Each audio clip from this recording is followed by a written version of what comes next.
Hi, my name is Greg Fisher, and this is the first assignment for the STEM class. This is the What is Universal Design for Learning and Why is it Important lesson, and I'm choosing to submit a video for you. What I found interesting right off the bat was the comment that all learning is done by different learners, and the different learners are as different as the fingerprints in which we all have in our hands, and that we tend to teach to a group versus to those individual learners is where our educational system falls short, if you will. Being a PE teacher, we try to implement and encourage as often as we can to have each other. I teach with a teaching partner, to have each other do the best we can to teach to those different learning styles, and to tap into those. Just in the last year and a half, we have begun to implement technology into our system, which has been a huge game changer. That we have a big screen TV in our gym that we had installed, and we now utilize GIF videos to demonstrate skill and technique and warm-up, so that we can go around and encourage and fix form and coach them up as they do the work. We've also begun to use exit ticket systems with them. We use what we call, they're little shapes that we use that have symbols on them that are called plagnets. It's another form of clickers. If you've ever heard of that, it's a great way to do quick and instantaneous assessment on what they've learned for the day. And usually our questions offer a variety of answers for them to choose from and ways to express their learning. So we're trying to tap into that UDL form of teaching, although I'd never known what UDL was until I started doing this class. Now, what is UDL is the original question.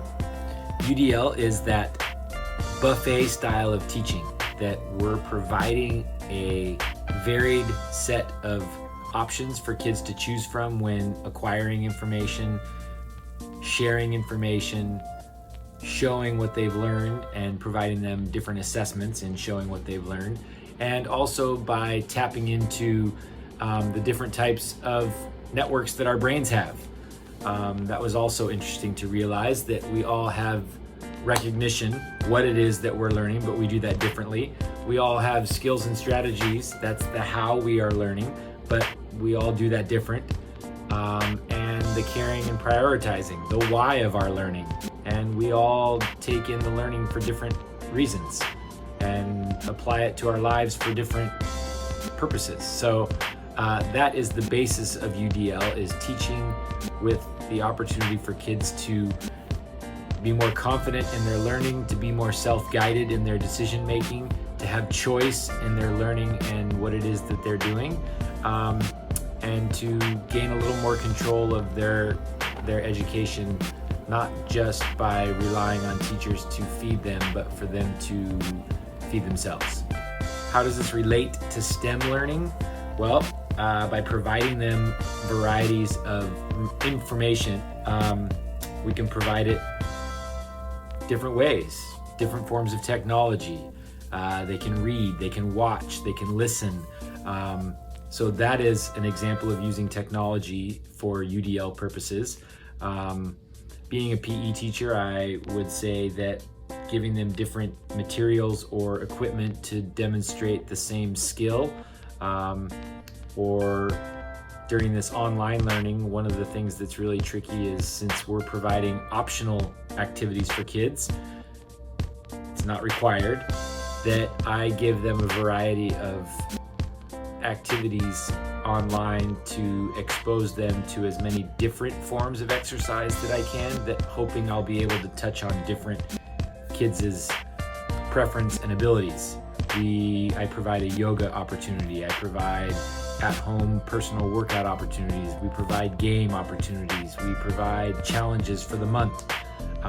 Different things they can choose from, but that hopefully keep them working and moving, and that's applying technology. as well.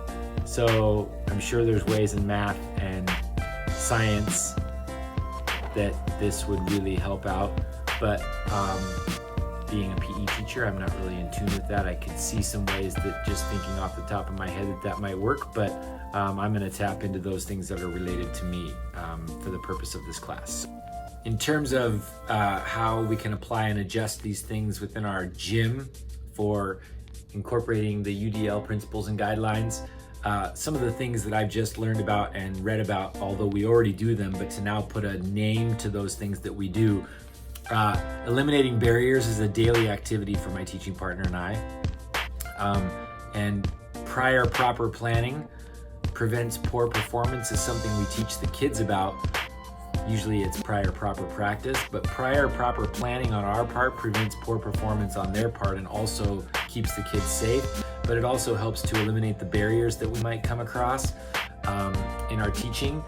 And by creating a goal, which is something we now do for every skill unit activity that we do, that, hey, what's the end goal and how can we get there through the activities we're going to provide them, and how can the assessment that we put in place for that goal really actually assess the student's ability to perform the goal that we've set for them. And to also provide them some self-reflection and opportunities at feedback and information giving, in the sense that they're able to let us know what they thought of the activity in the lesson, but also to do some self-reflection on their own skills and to let us know how they feel they're doing in the unit that we're currently studying, or whatever that sport may be or activity that we're doing. So just some more thoughts on the UDL process. The second question on here is an interesting one. I have a teaching partner that is a new teaching partner as of last year, that the two of us really changed the way our gym operates, partly based on trying to engage kids more actively and diversely than we used to, so that we would tap into the creativity and the interest level and engagement that kids give us by providing them with more opportunities at movement and interactive games and activities that they would feel more confident, safe, included, and ways to really help them with skill building that we didn't used to do. So we've already begun that process. We've also implemented technology into our class. I mentioned the videos stuff that we do earlier. But what I find really interesting is that most of the things that I learned so far about STEM and UDL in the first part of this class, I'm applying to my own life with this online learning and teaching that we're in. Trying to develop expert learners.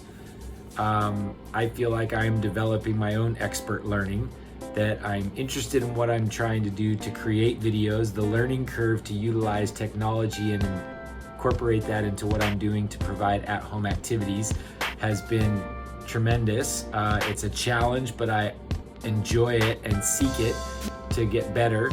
And I'm hoping that my kids that I'm responsible for their activity level are finding joy and interest in the activities that are being provided, and that they are being given various sources to do that with is helpful for them as well. So we're applying that into the online learning as well. It's a challenge, but it is a fun challenge. Those are some thoughts that I have up to now in terms of the UDL principles and STEM in the gym that we teach with every day. So see you on the next assignment.